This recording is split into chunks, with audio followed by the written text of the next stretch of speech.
Welcome back students. Last video में 3 forces discuss कर चुके थे। चलिए बात करते हैं फोर्थ फोर्स की, that is ion induced dipole forces. नाम से पता चल गया होगा अब तो। इंड्यूस्ड डायपोल का मतलब मैंने आपको बताया था, it is related to the non polar molecule and it is an ion. तो वो फोर्सेस जो एक आयन और एक नॉन पोलर सब्सटेंस के बीच में प्रेजेंट होते हैं उनको हम लोग क्या बोलते हैं? आयन इंड्यूस्ड डायपोल फोर्सेस बोलते हैं। कोई भी आप आयन कंसिडर कर सकते हैं। For example we have nitrate ion.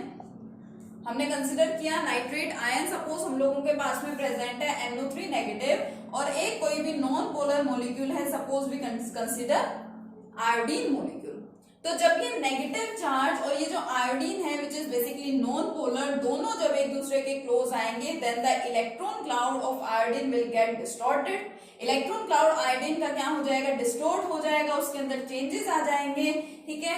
और दोनों मॉलिक्यूल्स के बीच में जो फोर्सेस ऑफ अट्रैक्शन यहाँ पे ऑपरेट होंगे, these forces are known as the ion induced dipole forces. So simple, ठीक है, बिल्कुल सिंपल सा था ये तो। अब जब आपको मतलब पता चल गया कि डायपोल किससे रिलेटेड है, इंड्यूस्ड डायपोल किससे रिलेटेड है, तो फिर आप इन फोर्सेस को बहुत इजीली समझ सकते हैं। चलिए नेक्स्ट फोर्स की बात करते हैं। फिफ्थ फोर्स कौन सा है? Dispersion forces. Fifth one is the dispersion forces, जिसको हम लोग लंदन फोर्सेस भी बोलते हैं। लंदन फोर्सेस, या फिर हम बोलते हैं इसको वंडरवॉल्स फोर्सेस ऑफ अट्रैक्शन। एक बार मैंने आपसे पहले डिस्कस किया है कि ये जो लंदन फोर्सेस है, लंदन का मतलब यहाँ पे क्या है? किसी कंट्री की हम लोग बात नहीं कर रहे हैं। साइंटिस्ट थे फ्रिट्ज लंदन, उन्होंने इस टाइप के फोर्सेस के बारे में बताया था, इसलिए इस टाइप के फोर्सेस को लंदन फोर्सेस भी बोलते हैं। अब आप देखेंगे कि यहाँ इनके नेम में तो ऐसा कुछ भी नहीं आ रहा कि आयन है, डाइपोल है या इंड्यूस्ड डाइपोल है। तो डिस्पर्जन फोर्सेस, लंदन फोर्सेस या वंडरवॉल्स फोर्सेस ऑफ अट्रैक्शन का मतलब क्या है? देखिए अच्छे से, these are the forces which are present between two non polar molecules. अब ये वो फोर्सेस हैं जो दो नॉन पोलर मोलिक्यूल्स के बीच में प्रेजेंट होते हैं। दो नॉन पोलर मोलिक्यूल्स मान लीजिए हम कंसिडर कर लें यहाँ पे, suppose first hydrogen and second hydrogen molecule. Noble gases के बीच में भी ये प्रेजेंट होते हैं, या हम लोग बोलते हैं कि नोबल गैसेस में प्रेजेंट है, एक ही बात है, नॉन पोलर ही है, ठीक है। मान लीजिए ये दो है, ये hydrogen molecule, first hydrogen molecule, it is our second hydrogen molecule. आपको पता है यहाँ पे इलेक्ट्रॉन्स प्रेजेंट होंगे। अब इलेक्ट्रॉन्स अगर प्रेजेंट है और आपको पता है कि इलेक्ट्रॉन्स कंटिन्यूअसली यहाँ पे रिवॉल्व करते रहते हैं, मूव करते रहते हैं, तो suppose any particular instant of time पे यहाँ पे जो इलेक्ट्रॉन्स है हाइड्रोजन मॉलिक्यूल में, दो इलेक्ट्रॉन प्रेजेंट होंगे हाइड्रोजन मॉलिक्यूल में, क्योंकि इसमें दो एटम्स है and single hydrogen atom contains single electron, तो यहाँ पे दो इलेक्ट्रॉन है। अब यहाँ पे जो इलेक्ट्रॉन प्रेजेंट है वो क्या करेंगे? जैसे ही ये दोनों मॉलिक्यूल्स एक दूसरे के क्लोज आएंगे तो ये वाले इलेक्ट्रॉन्स इस दूसरे वाले इलेक्ट्रॉन्स को अपनी तरफ अट्रैक्ट करना चाहेंगे, अपनी तरफ अट्रैक्ट करेंगे, उसकी वजह से इधर वाले इलेक्ट्रॉन्स भी यहाँ पे आकर के इकट्ठे हो जाएंगे, ठीक है। यहाँ पे नेगेटिव चार्ज, इस साइड पे कौन होगा? पॉजिटिव चार्ज होगा। यहाँ नेगेटिव चार्ज है, यहाँ पॉजिटिव चार्ज होगा।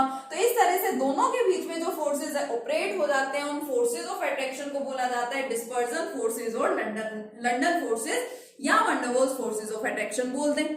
इस तरह से अगर आपको नहीं समझना पॉजिटिव और नेगेटिव चार्ज, देखो वैसे तो ये बड़ा सिंपल है, ये कंसेप्ट इसलिए बताया क्योंकि हम लोग पीछे इस टाइप के कंसेप्ट को डिस्कस कर चुके हैं। मान लीजिए आपको इस तरीके से नहीं समझना है तो दूसरा कंसेप्ट वही सेम रहता है कि सपोज आपके पास ये दो नॉन पोलर मॉलिक्यूल्स हैं, ये जब एक दूसरे के क्लोज आएंगे तो इनका इलेक्ट्रॉन क्लाउड क्या हो जाता है? डिस्टॉर्ट हो जाता है। इलेक्ट्रॉन क्लाउड में यहाँ पे क्या हो जाता है? डिस्टोर्शन हो जाता है, जिस वजह से partial positive and partial negative charges develop हो जाते हैं। और ये जो फोर्सेस यहाँ पे प्रेजेंट हैं, जो फोर्सेस दोनों मॉलिक्यूल्स के बीच में ऑपरेट हुए हैं, these forces are known as the dispersion forces और लंदन फोर्सेस, और we can say van der Waals forces of attraction. अब ये जो फोर्सेस हैं, इन फोर्सेस का एक और नाम भी होता है। इन फोर्सेस का एक और नाम क्या होता है? देखिए, instantaneous dipole induced dipole forces, instantaneous dipole induced dipole forces. देखिए सबसे पहले हमारे पास में यहाँ पे कोई डाइपोल प्रेजेंट नहीं था क्योंकि यहाँ पे कोई पोलर मॉलिक्यूल नहीं है। तो मैंने कहा पर्टिकुलर इंस्टेंट पे क्या होगा कि यहाँ पे इलेक्ट्रॉन्स एक जगह आकर के इकट्ठे हो जाएंगे। तो हमने क्या बोला यहाँ पे इंस्टेंटेनियस डाइपोल। इंड्यूस्ड डाइपोल का मतलब वही है कि ये मॉलिक्यूल दूसरे मॉलिक्यूल के अंदर पोलैरिटी को इंड्यूस करा रहा है, ठीक है, पोलैरिटी वाला फैक्टर उसके अंदर लेके आ रहा है दूसरे मॉलिक्यूल में। That's why this type of force is also known as the instantaneous dipole और इंड्यूस्ड डाइपोल फोर्सेस। अब यहाँ पे जो इन फोर्सेस का मैग्नीट्यूड है, सबसे पहली बात तो ये सबसे ज्यादा वीकेस्ट फोर्सेस होते हैं। कौन से? One of all forces are the weakest forces. जितने भी टाइप के हम लोगों ने फोर्सेस पढ़े हैं उनमें से सबसे स्ट्रॉन्ग मैंने आपको बताया था कौन से हैं, इलेक्ट्रोस्टैटिक फोर्सेस ऑफ अट्रैक्शन, जो कि दो आयंस के बीच में प्रेजेंट है। The force of attraction present between positive and negatively charge ion, उसको हमने बोला था इलेक्ट्रोस्टैटिक फोर्सेस ऑफ अट्रैक्शन। तो जो आपके इलेक्ट्रोस्टैटिक फोर्सेस ऑफ अट्रैक्शन है वो तो सबसे ज्यादा स्ट्रॉन्गेस्ट फोर्सेस होते हैं जितने भी फोर्सेस प्रेजेंट हैं। और जो आपके ये वाले फोर्सेस हैं लास्ट वाले one of those forces, these are the weakest forces. ये फोर्सेस कैसे होते हैं? बिल्कुल वीकेस्ट होते हैं। अब इन फोर्सेस का मैग्नीट्यूड जो है एक्चुअल में वो मेन टू डिफरेंट फैक्टर्स के ऊपर डिपेंड करता है। अगर हमें इन फोर्सेस का मैग्नीट्यूड प्रिडिक्ट करना है, मैग्नीट्यूड हम लोग फाइंड करना चाहते हैं one of those forces of attraction का, then the magnitude of one of those forces of attraction depends on two different factors. कौन कौन से हैं वो फैक्टर्स? चलिए उन फैक्टर्स को डिस्कस करते हैं। चलिए देखिए, the magnitude of London forces, जो लंडन फोर्सेस हैं या one of those forces of attraction हैं या डिस्पर्जन फोर्सेस बोल दीजिए, इनका मैग्नीट्यूड डिपेंड करता है mainly on two factors. First one is the size of the molecule, size of the molecule, and second one is the geometry, geometry of the molecule। second factor क्या है? geometry of the molecule। ये दो factors ऐसे हैं जिनके ऊपर magnitude depend करता है लंडन फोर्सेस या one of those forces of attraction का। साइज पे किस तरह से डिपेंड करता है? जितना बड़ा साइज होगा, या फिर इसको हम लोग मोलिकुलर मासेस के टर्म्स में भी पढ़ सकते हैं, मोर मोलिकुलर मास, जितना ज्यादा साइज होगा उतना ही ज्यादा उसका मास होगा। More molecular mass means greater value of, या ग्रेटर मैग्नीट्यूड बोल सकते हैं, वैल्यू की जगह क्या बोल सकते हैं? Greater magnitude of London forces. आपके पास कोई भी मॉलिक्यूल है, कोई भी सब्सटेंस है, उसका जितना ज्यादा मॉलिक्यूलर मास होगा, इट मींस उसका जितना बड़ा साइज होगा उतने ही ज्यादा उसके अंदर फोर्सेस होंगे। जैसे जैसे आपके एटम्स का या मॉलिक्यूल्स का साइज बढ़ता जाएगा उतने ही ज्यादा उनके अंदर फोर्सेस ऑफ अट्रैक्शन होंगे। कौन से फोर्सेस की बात कर रहे हैं यहाँ पे? लंडन फोर्सेस की, ध्यान रखेंगे इस बात को। And second is the geometry of the molecule. Geometry का मतलब क्या है? इसको हम लोग ऑर्गेनिक कंपाउंड्स के केस में ऑब्जर्व करते हैं। देखिए ऑर्गेनिक कंपाउंड्स में आप लोगों ने कार्बन एंड इट्स कंपाउंड्स पढ़े थे 10th क्लास में। तो मैं आपके सामने तीन सिंपल सिंपल से स्ट्रक्चर रिप्रेजेंट कर रही हूँ, फिर उनमें आपको डिफरेंसेस बताऊंगी, तब आपको यहाँ पे ये सेकेंड वाला फैक्टर समझ में आएगा। मान लीजिए मेरे पास कार्बन एटम्स हैं, I have a long chain of carbon atoms, और ये चेन कैसी है? बिल्कुल स्ट्रेट है। आपको पता है वैलेंसी, यहाँ पे हम लोग हाइड्रोजन इंट्रोड्यूस करा के क्या करा सकते हैं? इसकी वैलेंसी कंप्लीट करा सकते हैं। एक तो मैंने इस टाइप की चेन बना दी, स्ट्रेट चेन। एक मान लीजिए मैंने ऐसी चेन दिखाई, ठीक है, ये फर्स्ट और ये सेकंड। एक मैंने ऐसी चेन दिखाई और एक मैंने इस टाइप की चेन दिखाई। तीनों में डिफरेंस आपको दिखाई तो यहाँ पे दे रहा है। तीनों में डिफरेंस है क्या? कि ये देखिए ये आपकी स्ट्रेट चेन है।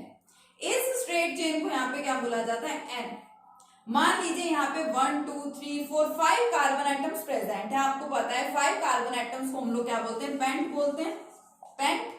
सिंगल बॉन्ड है यहाँ पे, सिंगल बॉन्ड को हम लोग क्या बोलते हैं? एन। तो यानी ये पेंटेन को मैंने यहाँ पे रिप्रेजेंट किया है, बट पेंटेन कार्बन एटम्स की चेन यहाँ पे कैसी है? Straight chain. We have a straight chain of carbon atom, इसलिए हम लोग इस कंपाउंड को सिंपली पेंटेन ना लिख करके हम लोग क्या लिख देंगे यहाँ पे? एन पेंटेन, अगर स्ट्रेट चेन प्रेजेंट होती है तो। अगर इस टाइप की ब्रांचिंग हो रही है, देखो अब आप कहेंगे ब्रांचिंग यहाँ पे भी है, ये ऊपर एक ब्रांच बनी हुई है, ब्रांचिंग यहाँ पे भी है, जब एक ही साइड में एक ही डायरेक्शन में ब्रांचिंग हो, या तो जस्ट ऊपर हो या फिर जस्ट नीचे हो, तो उसको क्या बोला जाता है, उसको बोला जाता है आइसो। सिर्फ एक डायरेक्शन में अगर कहीं पे ब्रांचिंग होती है, चाहे ऊपर दिखा दो चाहे ऊपर से हटा दो और इसको ऐसे नीचे दिखा दो, एक ही बात है, इसको बोलेंगे क्या हम लोग, इसको बोलेंगे हम लोग आइसो। ठीक है, नेक्स्ट अब देखिए टोटल कार्बन एटम्स की अगर बात करें तो टोटल कार्बन एटम तो 1 2 3 4 5, टोटल तो 5 ही कार्बन एटम्स हैं और सिंगल बॉन्ड्स ही हैं, तो इनका नाम क्या होगा, इसका isopentane. Straight chain of 5 carbon atoms को बोल दिया एन पेंटेन, नेक्स्ट को बोल दिया आइसोपेंटेन, और जब इस तरह से दोनों साइड में ब्रांचिंग प्रेजेंट होती है उसको हम लोग बोलते हैं नियो।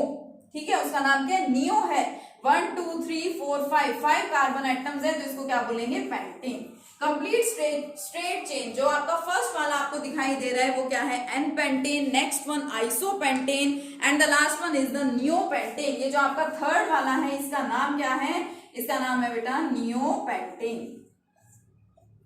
तो आपको इन तीनों स्ट्रक्चर्स को देखने में क्या लग रहा है, सबसे ज्यादा अट्रैक्शन यहाँ पे किस केस में होगी, देखो 5 कार्बन एटम्स 5 कार्बन एटम्स यहाँ पे स्ट्रेट चेन के अंदर प्रेजेंट है।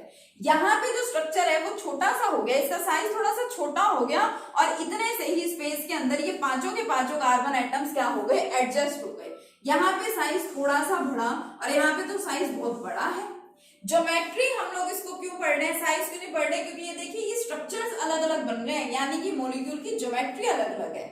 तो जो हमारे स्ट्रेट चेन वाले होते हैं यानी कि एन आइसोमर, आइसोमर्स हैं ये देखा जाए तो, है ना। तो जो हमारे एन वाले सब्सटेंसेस हैं, मींस जो आपका एन पेंटेन है, इसके अंदर फोर्सेस ऑफ अट्रैक्शन सबसे ज्यादा होंगे, क्योंकि यहाँ पे ज्यादा तरीका है, ज्यादा मेथड है जहां पे जो कार्बन एटम्स है एक दूसरे के साथ क्या कर पाएंगे, अट्रैक्ट कर पाएंगे। ठीक है, ज्यादा तरीके प्रेजेंट है यहाँ पे अट्रैक्शन के। यहाँ पे थोड़ा सा साइज भी रिड्यूस हो गया देखा जाए तो, और यहाँ पे साइज और ज्यादा रिड्यूस हो गया। तो सबसे ज्यादा फोर्सेज ऑफ अट्रैक्शन किसके अंदर होते हैं, एन पेंटेन में, greatest forces of attraction as compare to iso और नियोपेंटेन। ठीक है, ये फैक्टर थे हमारे लंदन फोर्सेस के, जो लंदन फोर्सेस के मैग्नीट्यूड को अफेक्ट करते हैं। 5 टाइप के फोर्सेस हम लोग पढ़ चुके हैं and 6 type that is hydrogen bonding, उसको तो हम लोग 4th यूनिट में ही पढ़ चुके हैं। मैंने वहां पे आपको बताया था कि इस टॉपिक को, इस कंसेप्ट को हम लोगों को नेक्स्ट यूनिट में भी पढ़ना है, जो आप लोग उस यूनिट में पढ़ के आए हैं 4th यूनिट में। Same hydrogen bonding is here, वही हाइड्रोजन बॉन्ड आपको यहाँ पे पढ़ना है, वही टाइप्स ऑफ हाइड्रोजन बॉन्डिंग पढ़नी है। सो आई होप कि आप लोगों को वो अच्छे से समझ में आ गया होगा। जो 4th यूनिट में आपको कराया गया था एज इट इज वही करना है, कोई चेंज नहीं है। तो यहाँ पे हमारे कंप्लीट हो गए हैं the type of the intermolecular forces. 6 type के फोर्सेस हमने पढ़े। जो लंदन फोर्सेस हैं इनके नेम्स आपको अलग ध्यान रखने हैं, dispersion forces, London forces, van der Waals forces, या इन्हीं को हम लोग instantaneous dipole, induced dipole forces भी बोल रहे थे। इसी तरह से एक पॉइंट और ध्यान रखना, जो हम लोगों ने फर्स्ट टाइप के फोर्सेस की बात की, डायपोल फोर्सेस, जो फोर्सेस दो पोलर मॉलिक्यूल्स के बीच में प्रेजेंट थे। These forces are also known as the कीज़ोम forces. In forces को हम लोग कीज़ोम फोर्सेस भी बोलते हैं। क्यों? क्योंकि ये साइंटिस्ट का नाम है and these forces were first of all studied by this scientist. कीज़ोम ने सबसे पहले इन फोर्सेस को स्टडी किया था, इसलिए इस टाइप के फोर्सेस को कीज़ोम फोर्सेस भी बोला जाता है। और ये जो इफेक्ट है, जो फोर्सेस डेवलप हुए हैं यहाँ पे, ठीक है, जो फोर्सेस एग्जिस्ट कर रहे हैं, इसको ओरिएंटेशन इफेक्ट भी बोला जाता है। तो जिसके अलग अलग नेम्स हैं, हमें अलग अलग नेम्स भी ध्यान रखने हैं, क्योंकि हम लोगों से एग्जाम में किसी भी तरीके से पूछा जा सकता है।